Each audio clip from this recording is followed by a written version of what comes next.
Hey, what's up, guys? We're going to talk about that very sensitive balance between pain and pleasure,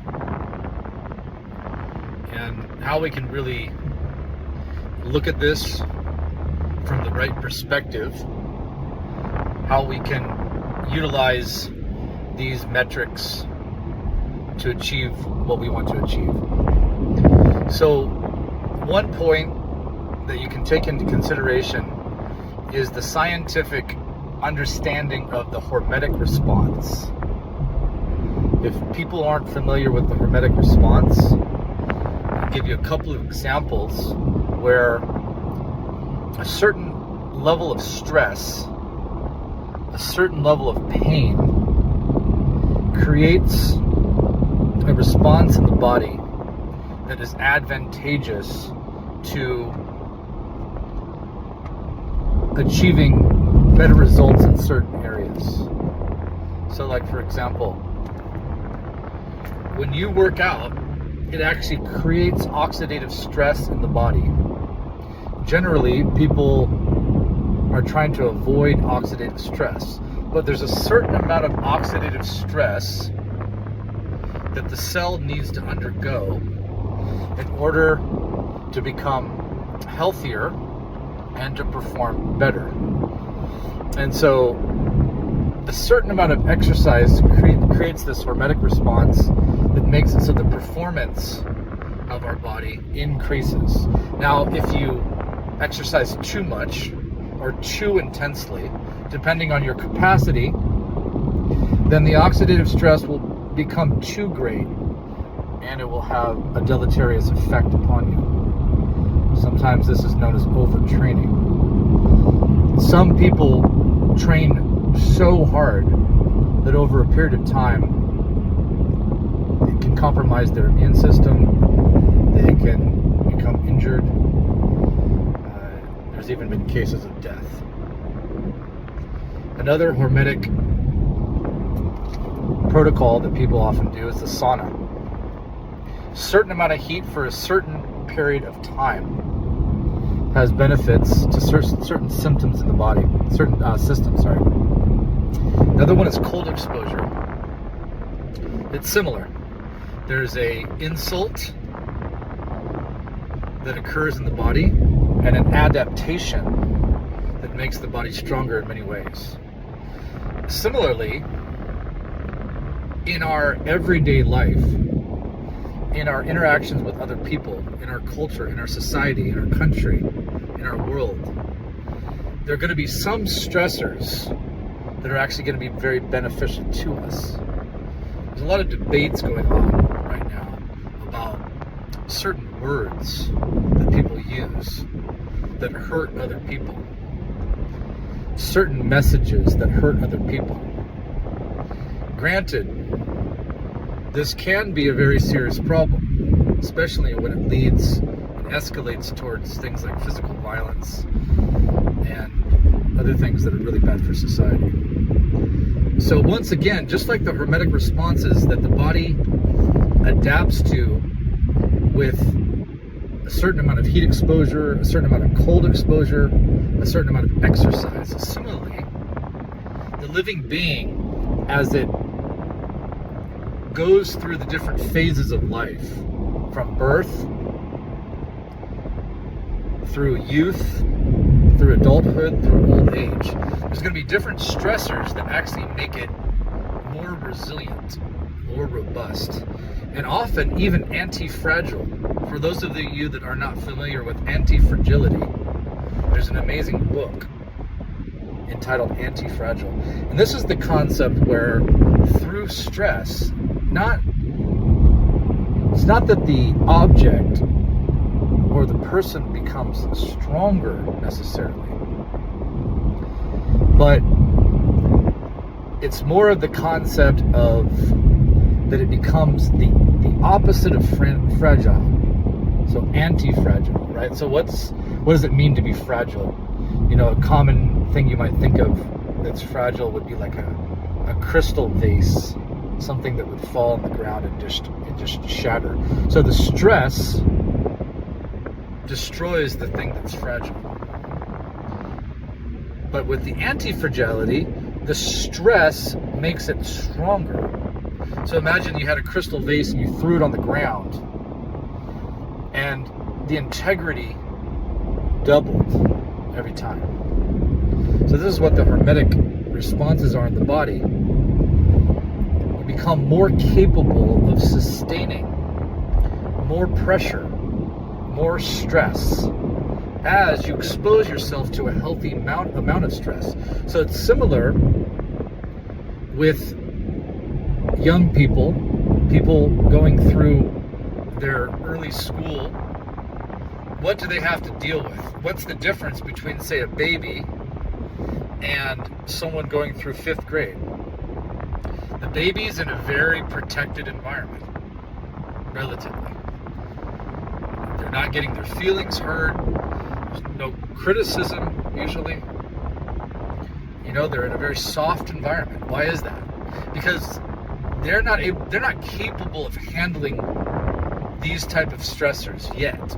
Their skin is very soft. There's so many aspects of them are so fragile. So you just take care of them very nicely. But they become stronger as they attempt to try to crawl around, walking around, falling. The muscles become stronger, the bones become stronger.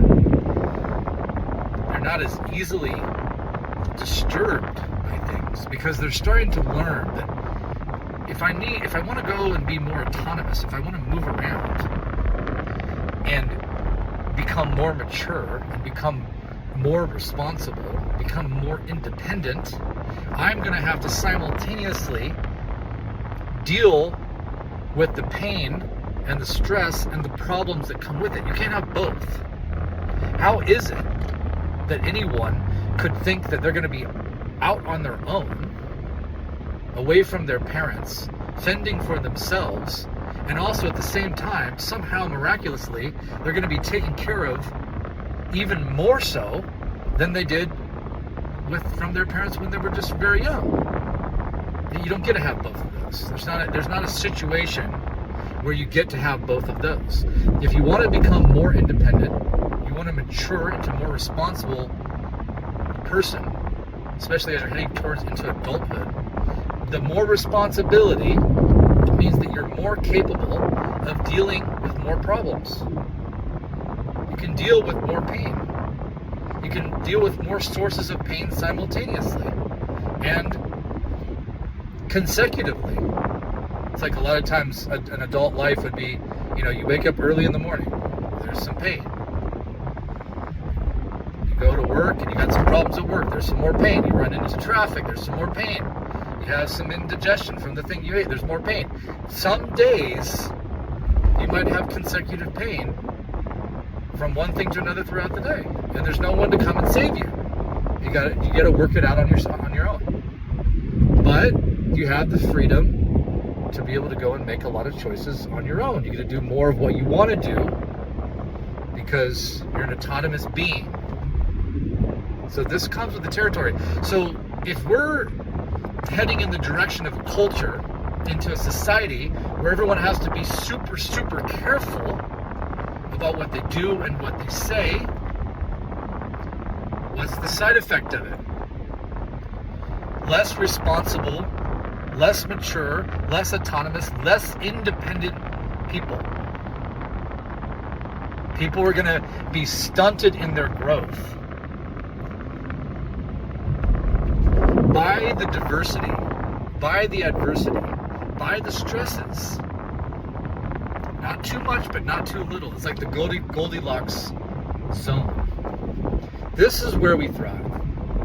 It's like I once heard the tension between the Democrat and Republican parties. This is where the Goldilocks zone lies. You want to have some of those wonderful conservative values that are serving the culture, serving the country, serving the world nicely, right? Like nice family values. People are thriving in a loving family environment.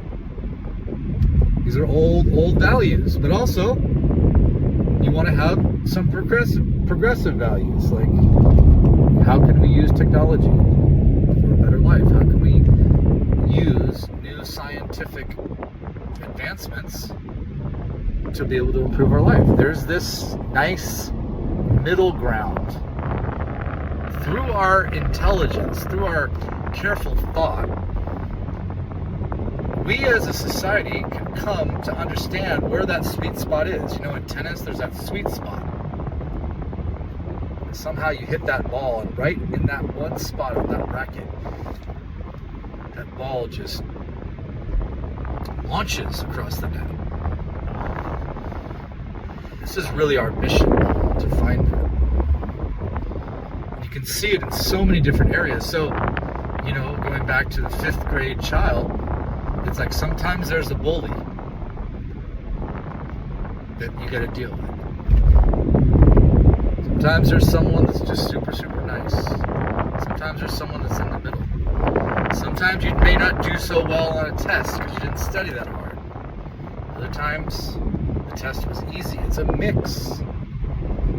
If everything is always perfect, no problems, tests are always super easy, never even have to hardly try at anything, everyone's always treating with the utmost respect and kindness, and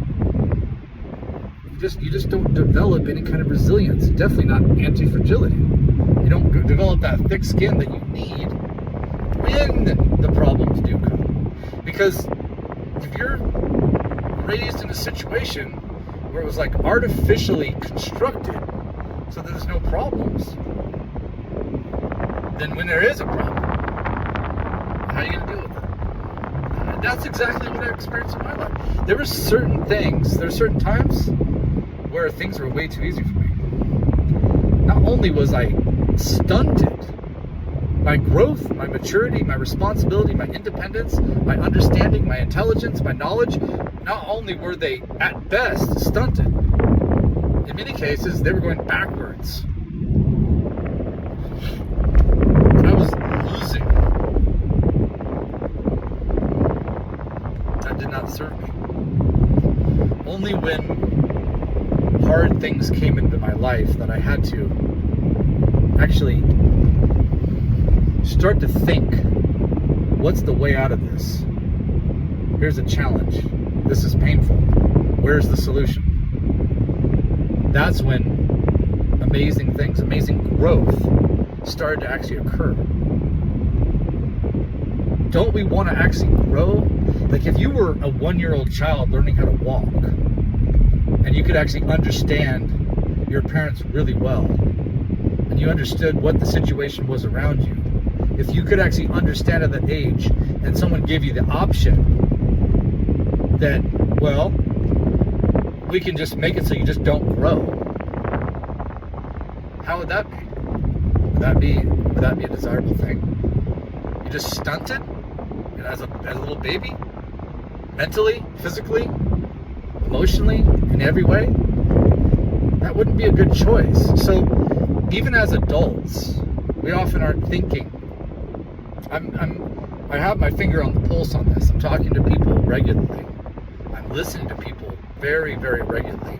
All kinds of different opinions from around the world, from all different types of people. And a lot of people are thinking that growth is not the goal. It's just to get to a pleasant, desirable place and just chill. Now, I'm not against chilling. I'm not against pleasure. I'm not against comfort. It's just, once again, there's a sweet spot. There's a time to be chilling on the beach. There's a time for a nice, mellow vacation. But there's also a time to grind. There's a time to get in the gym and go through some pain. There's a time to abstain from certain foods and experience the pain. But that's another hormetic technique. Intermittent fasting or full-on fasting.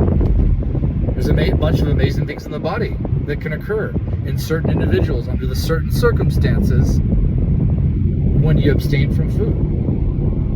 Right? This is all is all orchestrated and built for a specific reason. These are like the mysteries of the universe that we can discover.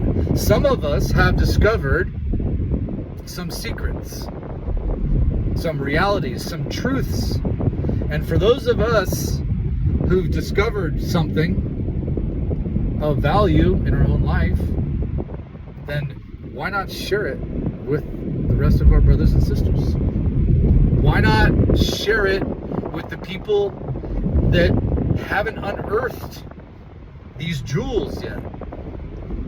For whatever reason, in their progression, in their evolution of consciousness, they haven't uncovered these amazing gifts. It's a wonderful joy to be able to pass on these gifts, these challenges that have come to us for whatever reason. And through our dedicated, determined march through this unknown territory, we have discovered an amazing new world to some degree. Why not share that? Pass that on and give those gifts to others.